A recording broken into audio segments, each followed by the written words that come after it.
Renta variable es la denominación que se le da a la inversión en activos que no garantiza la devolución del capital invertido ni la ganancia que se puede obtener, al contrario de la renta fija, donde el inversor sí conoce el interés que va a recibir por su dinero. El atractivo de la renta variable es que el inversor puede conseguir rendimientos bastante elevados si invierte correctamente. Por el contrario, sin una estrategia definida, muy probablemente sus rendimientos serán bajos e incluso puede llegar a perder una parte o todo su capital. Veamos entonces cuáles son los instrumentos de renta variable que veremos en este video.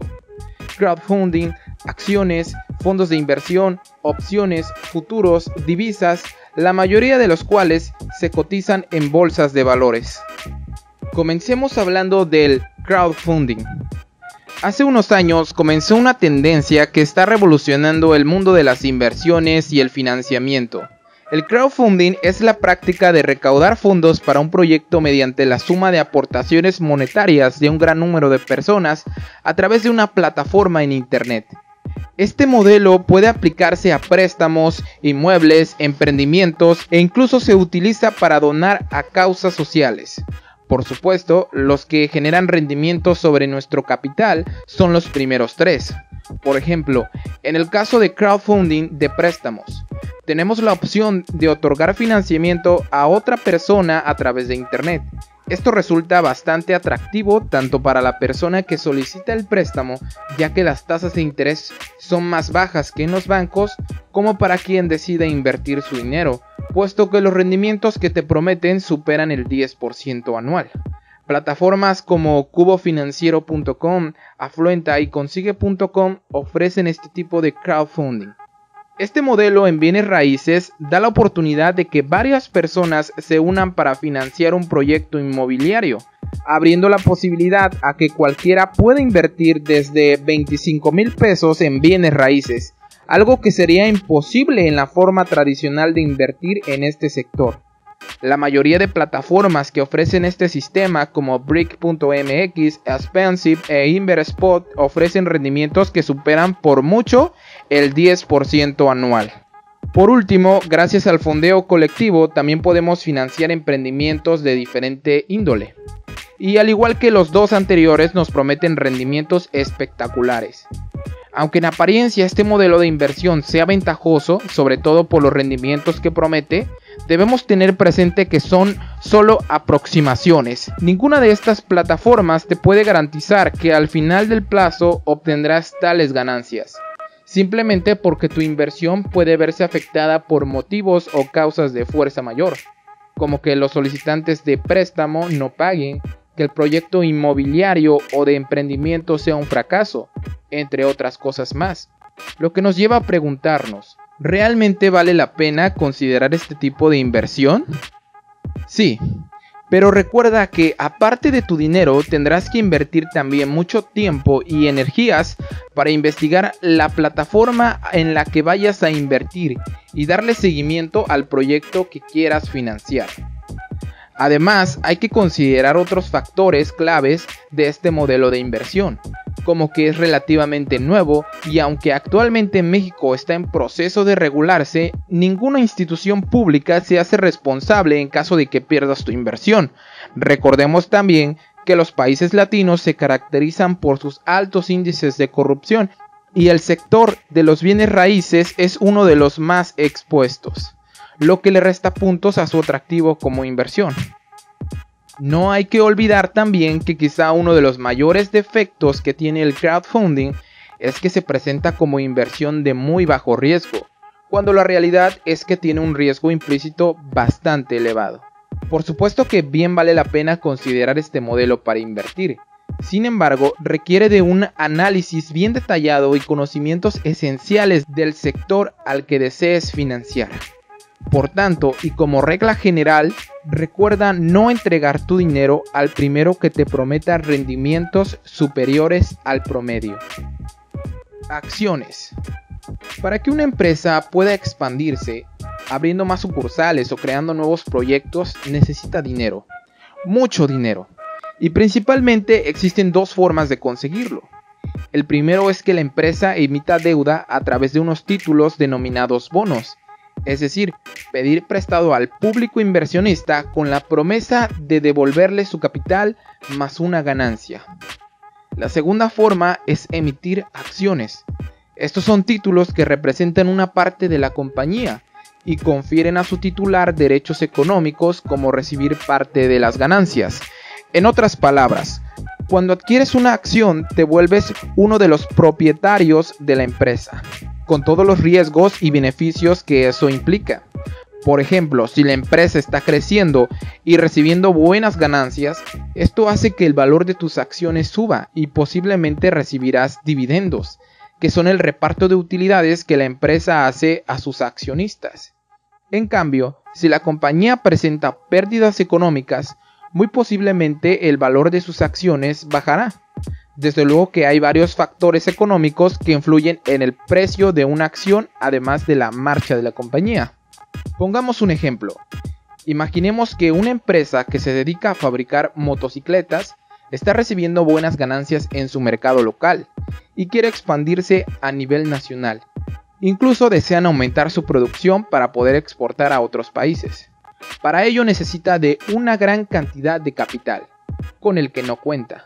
Entonces decide financiarse a través de la emisión de acciones en la bolsa de valores, para que el público inversor pueda aportar su dinero y se logren los objetivos de la empresa. Hasta ese momento solo hay dos socios fundadores, que se reparten el total de las acciones en 50% cada uno. Pero ahora han decidido emitir un total de 10,000 acciones a un precio de 1,000 pesos cada una, con lo que juntaron un total de 10 millones de pesos, suficiente para expandirse y aumentar su producción. Sin embargo, ahora los socios fundadores ya no poseen el 50% de las acciones cada uno, en cambio poseen el 50% entre los dos, puesto que ahora el otro 50% lo posee el público inversionista gracias a que han decidido invertir en las acciones de la empresa. ¿Con qué objetivo los inversionistas han decidido aportar su dinero? Con la intención de que la compañía aumente sus ganancias y ellos puedan beneficiarse de los dividendos, además de aumentar el valor de las acciones de las que son dueños, pudiendo venderlas si así lo desean en un precio más alto del que las adquirieron. La inversión en acciones sin duda es la más famosa de la renta variable, siendo relacionada siempre con la bolsa de valores, y resulta interesante mencionar que con el conocimiento y la estrategia correcta, nuestros retornos de capital pueden ir desde el 10 hasta el 20% anual. Por supuesto que antes de considerar invertir en ellas, es necesario contar con una formación correcta y estar conscientes de que es una inversión de riesgo. Por tanto, nos enfrentaremos a posibles pérdidas. Hay que resaltar además que para mantenernos económicamente de nuestras inversiones, tendríamos que poseer una fuerte cantidad de dinero, lo que significa que si poseemos pocos recursos, tendremos que ver la inversión como nuestra actividad de medio tiempo. Sin embargo, si somos recurrentes y disciplinados en nuestras inversiones, sin duda podemos en algún momento, gracias al interés compuesto, vivir de nuestras inversiones. Algo difícil de conseguir, pero no imposible. Fondos de inversión. Son instituciones de inversión colectiva que consiste en reunir fondos de distintas personas para invertirlos en diferentes instrumentos financieros. Pueden ser instrumentos de renta fija como bonos, uribonos, CETES o instrumentos de renta variable como acciones, divisas, materias primas, incluso derivados financieros. Diversos bancos e instituciones financieras son gestores de fondos de inversión. Actinver o Principal Fondos de Inversión son algunos ejemplos. El beneficio principal de los fondos de inversión es invertir en numerosos instrumentos para reducir el riesgo de los participantes. De esta forma, una persona que quiere invertir en la bolsa de valores, en lugar de adquirir las acciones directamente en el mercado bursátil, va y compra una participación de un fondo de inversión que posee acciones no solo de una empresa, sino de diversas empresas nacionales e internacionales. Hay fondos de inversión especializados de diferentes instrumentos, fondos de renta fija, fondos inmobiliarios, fondos de renta variable, hedge funds, siendo los de renta fija los de menor riesgo, y hedge funds los más riesgosos, debido a que estos últimos se dedican a hacer inversiones especulativas de muy alto riesgo, Además, sus comisiones son muy altas y van dirigidos a clientes institucionales. Aunque suena muy atractivo reducir el riesgo a través de los fondos de inversión, debemos tener en cuenta que sí es posible perder dinero en nuestras inversiones con este instrumento. Por esta razón hay que ser muy analíticos al decidir invertir en uno. Puedes ver el listado de los fondos de inversión supervisados por la Conducef y la Comisión Bancaria y de Valores en su sitio web. Te dejo el link en la descripción. Instrumentos derivados, opciones y futuros. Son instrumentos de muy alto riesgo, pudiendo obtener altas ganancias en muy poco tiempo. Estamos hablando de rentabilidades a veces superiores al 100%, como así también fuertes pérdidas. Recordemos que las ganancias que nos puede otorgar una inversión siempre serán proporcionales a la magnitud de su riesgo. Su característica principal es que su valor depende o deriva del precio de un bien denominado activo subyacente. Un activo subyacente puede ser una materia prima que cotiza en el mercado internacional como el oro o el petróleo, o bien algún instrumento financiero como acciones, renta fija, divisas, entre otros. En pocas palabras, los instrumentos derivados son contratos que garantizan o dan la opción de comprar o vender un activo en una fecha futura, lo anterior con dos finalidades básicas. Primero, servir de cobertura de riesgo. Por ejemplo, supongamos que somos productores de arroz y anualmente necesitamos vender cierta cantidad de este cereal para generar los recursos que nos permitan volver a invertir en la cosecha del siguiente año. Por lo tanto, nuestros ingresos dependerán del precio del arroz al momento en que la cosecha sea vendida.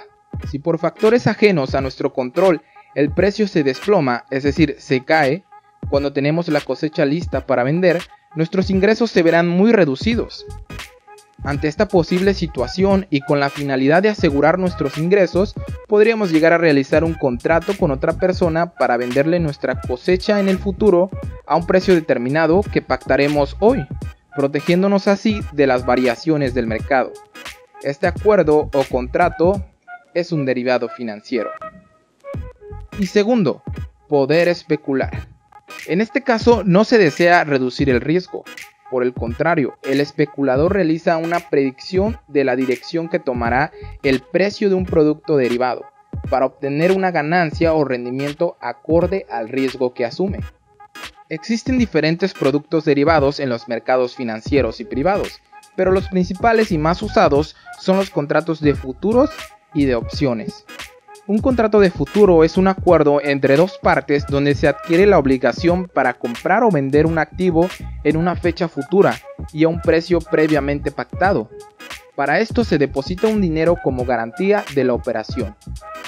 Y un contrato de opción es el acuerdo entre dos partes donde se adquiere el derecho, pero no la obligación, de comprar o vender un activo en una fecha futura, con un precio pactado en el presente, para lo cual se paga una prima, que no es más que un depósito de dinero no reembolsable. Es decir, independientemente de que ejerzamos o no nuestro derecho de comprar o vender, no lo recuperaremos. No debemos confundir este instrumento con las opciones binarias, que a pesar de ser también un instrumento derivado, existe una gran diferencia entre los dos, y es que en las opciones tradicionales podemos tener ganancias consistentes si invertimos de forma profesional, mientras que en las opciones binarias esto no es así. Quizá en futuros videos hablaremos más a fondo de ambos instrumentos, pero si tuviéramos que elegir entre uno de los dos, definitivamente ganarían las opciones tradicionales.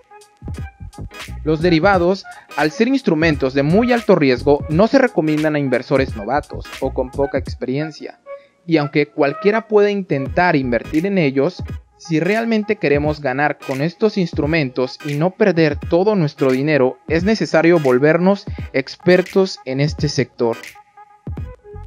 Divisas. El término divisa se utiliza para referirse a toda moneda utilizada en una región o país. Algunas de las divisas más importantes del mundo son el dólar estadounidense, el euro, la libra esterlina y el dólar canadiense. Podemos invertir en divisas básicamente de dos formas. La más conservadora sería cambiar nuestra moneda local por una moneda mucho más fuerte y que consideremos que ya sea a corto o largo plazo aumentará su valor con respecto a la moneda de nuestro país de origen. Por ejemplo, si nuestra moneda local es el peso mexicano y decidimos comprar dólares estadounidenses, suponiendo que el tipo de cambio esté en ese momento a 18 pesos por dólar, al cabo de un plazo, si el peso se deprecia con respecto al dólar, es decir, que el tipo de cambio ahora sea de 22 pesos por cada dólar, habremos tenido un margen de beneficio de 4 pesos por cada dólar que hemos comprado. La otra forma de invertir en divisas es a través del mercado conocido como Forex, especializado en el intercambio de divisas entre inversores de todo el mundo. Este mercado es bastante riesgoso y por su forma de operar es muy susceptible a manipulaciones. Aunque sí es posible obtener ganancias recurrentes en Forex, no muchos inversores profesionales lo recomiendan, y si lo comparamos con otros instrumentos especulativos, deja mucho que desear. En conclusión, si deseas comenzar a invertir en renta variable, no te quedará otra opción que invertir, además de tu dinero, mucho tiempo y dedicación. Eso si no quieres perder dinero. Desde mi punto de vista, creo que las acciones son la mejor forma de empezar en la renta variable. Y con más conocimiento del manejo de riesgo, no estaría mal considerar los contratos de opciones y futuros. Si te ha gustado el video, dale a like y suscríbete al canal para seguir recibiendo más conocimiento práctico. Recuerda compartir la información con tus amigos a través de las redes sociales. Muchas gracias por ver este video y nos vemos en el siguiente.